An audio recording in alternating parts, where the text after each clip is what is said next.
The sliding doors weren't supposed to be functioning, and that was the first sign something strange was about to happen. I had shown up at Riverside Electronics at 6:30 in the morning on Memorial Day, long before opening, hoping to get a quiet start on the inventory paperwork. The parking lot was deserted except for my old Honda Civic, and I had used my manager's key to slip into the side entrance. So, when I heard the unmistakable sound of the front doors opening, followed by sharp footsteps echoing across the showroom floor, my coffee cup froze halfway to my lips. "Hello? I know someone's here. I saw your car outside." The voice bounced through the dim store, each word louder than the last.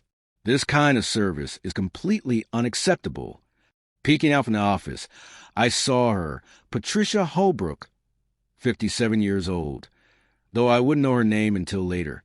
She stood under the glow of the emergency exit signs, dressed in a blinding pink velour tracksuit, hair teased high enough to challenge gravity, clutching a luxury handbag and a wrinkled shopping bag from our store. The registers were off. The lights hadn't been switched on. The security system was still active. Every sign pointed to us being closed. And yet, here she was, storming in as if it were the busiest shopping day of the year. I thought briefly about hiding, but it was too late. Her eyes had locked on me. Finally, "Do you know how long I've been waiting?" She strode toward me, voice brimming with indignation. 20 seconds. I could have gone to another store by now. It was 6:35 a.m. I forced a calm smile, the same one I'd worn for years behind a retail counter. "Good morning, ma'am. I'm David Patterson, the manager. We're actually closed today for the holiday. Our hours start at 9. Her expression twisted, as if I'd just announced the sun wouldn't rise. "Closed? Then why are you here? Why do the doors work? This is a scam. I'll have your job for this." She slammed her plastic bag onto a display counter, so hard that a row of tablets nearly toppled. "I bought this charger last month, and it stopped working yesterday. I expect a full refund immediately and compensation for my wasted time."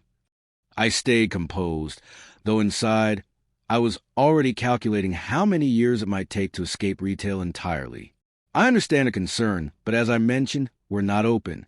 Even if we were, I'd need a receipt to process the return. Her eyes narrowed dangerously. "Receipt? I don't keep receipts. That's your job. Look it up in your little system." "The registers and systems aren't on yet," I explained, "and even during open hours, I'd still need proof of purchase. It's company policy." She laughed, but it wasn't pleasant. It was a laugh of someone who had been demanding to speak with managers since the dawn of commerce. "Policy? I've been shopping here for 15 years. I probably pay your salary. And you're refusing to help me over some ridiculous rule." The fact that our store had only existed for 7 years wasn't worth pointing out. I kept my tone steady. "Ma'am, I really can't process anything right now. We're closed for a federal holiday. The registers won't even turn on." That's when she pulled out her phone and hit record. "Everyone's going to see this," she declared. "A paying customer denied service. Discrimination. Absolute discrimination. I know my rights," she snapped, pivoting on her expensive heels and striding straight toward the checkout area. "If you won't help me, I'll help myself. Where are your refund slips?" "Ma'am, please stay on this side of the counter.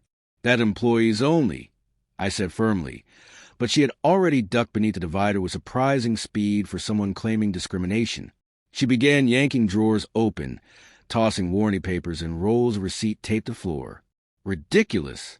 Stores used to care about customers," she muttered, rifling through our things.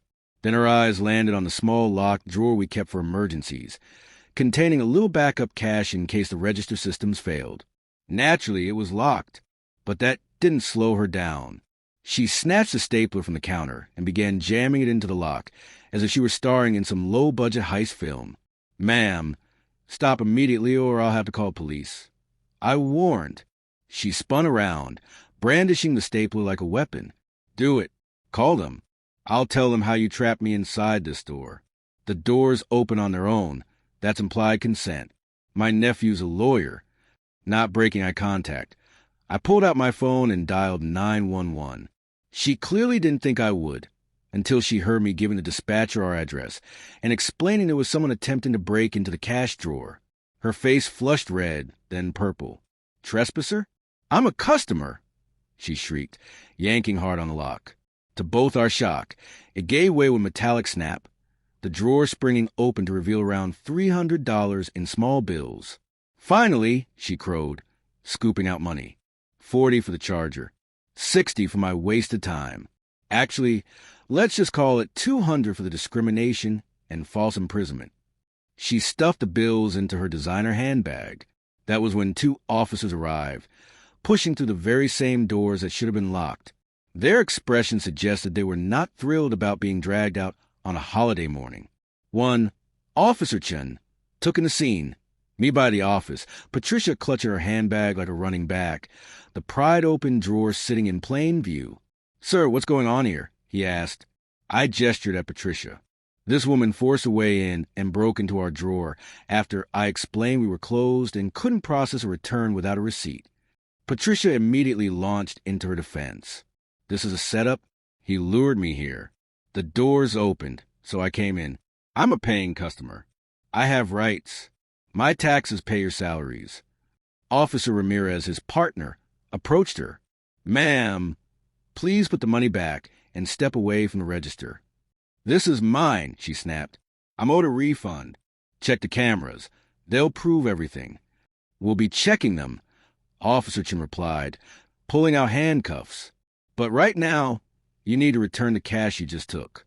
Patricia's voice went shrill enough to rattle the glass doors. "You can't arrest me. I'm a respected member of this community. I'm on the PDA. I run the neighborhood watch. My husband golfs with the mayor." The officers weren't swayed. Ramirez counted exactly $220 from her purse while Chen read her rights. She continued shouting about brutality, elder abuse, and imaginary medical emergencies as they walked her out in cuffs. Later, the security footage told the story clearly. Her prying the door sensor to trigger the entrance, her forcing open the drawer, her pocketing cash. The entire incident had lasted barely 12 minutes, though it felt endless. Months later, I testified in court. Patricia arrived in a black suit with her hair smoothed down, tried to pass for a harmless grandmother.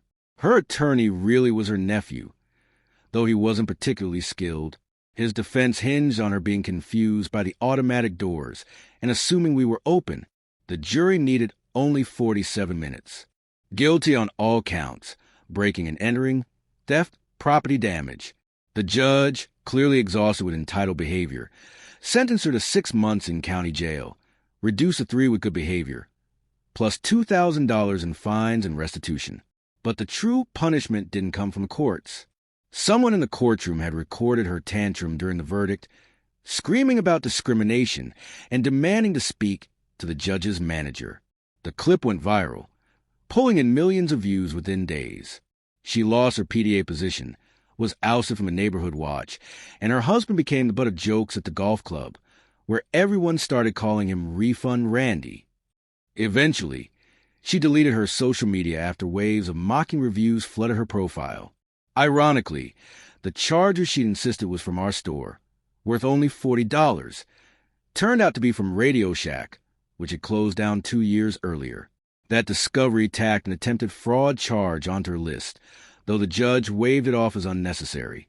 So Patricia, self-proclaimed pillar of the community, ended up with a record 3 months in jail and a lifetime ban from every Riverside Electronics location in the state, all because she couldn't wait until 9 in the morning.